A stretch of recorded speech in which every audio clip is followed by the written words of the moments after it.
वर्षों बाद राजेश की कहानी को सुनकर गांव में फिर से हवेली के बारे में चर्चा शुरू हो गई। एक दिन गांव में एक युवा पत्रकार आर्यन आया। वह कहानी और रहस्यों के बारे में बहुत उत्सुक था। गांव के लोगों ने उसे राजेश की कहानी सुनाई और बताया कि हवेली के बारे में कोई सच्चाई नहीं जान सका। आर्यन ने ठान लिया कि वह हवेली के रहस्य का पर्दाफाश करेगा। आर्यन ने सबको बताया कि वह अगले दिन हवेली में रात बिताने जाएगा। गांव के लोग उसकी बातें सुनकर चिंतित हो गए, लेकिन उसने किसी की नहीं सुनी और हवेली की ओर बढ़ गया। अब हवेली और भी डरावनी लगने लगी थी। दरवाजे पर जंग लग चुका था और खिड़कियां टूटी हुई थीं। हवेली के अंदर घुसते ही एक अजीब सी ठंडी हवा ने उसका स्वागत किया। आर्यन को पहले से ही महसूस हो रहा था कि कुछ अजीब है, लेकिन उसने साहस जुटाते हुए अंदर जाने का निर्णय लिया।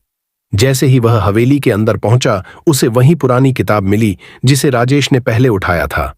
किताब में लिखा था, जो इस हवेली को छोड़ने का प्रयास करेगा वह हमेशा के लिए बंधा रहेगा। आर्यन ने किताब को ध्यान से पढ़ा और महसूस किया कि कुछ रहस्यमयी शक्तियां इस हवेली में बसी हुई हैं। वह और गहराई से हवेली में गया। इसी दौरान अचानक कमरे की दीवारों से घबराहट की आवाजें आने लगीं। अचानक एक बहुत तेज चीख सुनाई दी और फिर वह बुजुर्ग आदमी सामने आया। आर्यन ने डरते हुए पूछा, क्या तुम वही व्यक्ति हो जो राजेश से मिला था?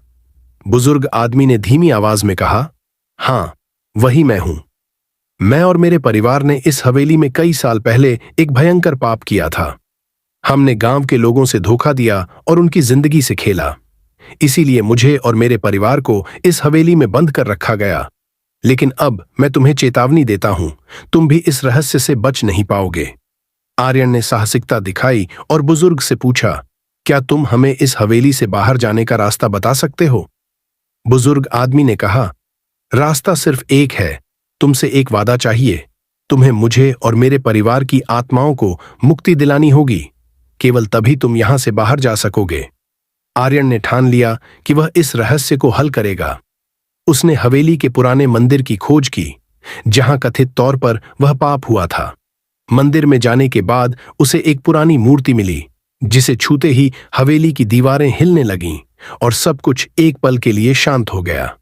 अचानक बुजुर्ग आदमी की आत्मा ने आर्यन को धन्यवाद दिया और कहा, तुमने हमें मुक्ति दिलाई है, अब तुम स्वतंत्र हो।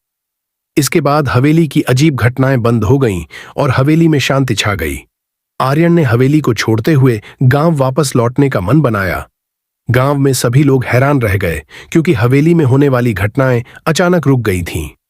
आर्यन ने सबको सच्चाई बताई कि वह और उसके कुछ साथी उस रहस्य का हल निकाल चुके थे और हवेली में बसी आत्माओं को मुक्ति दिलाई थी।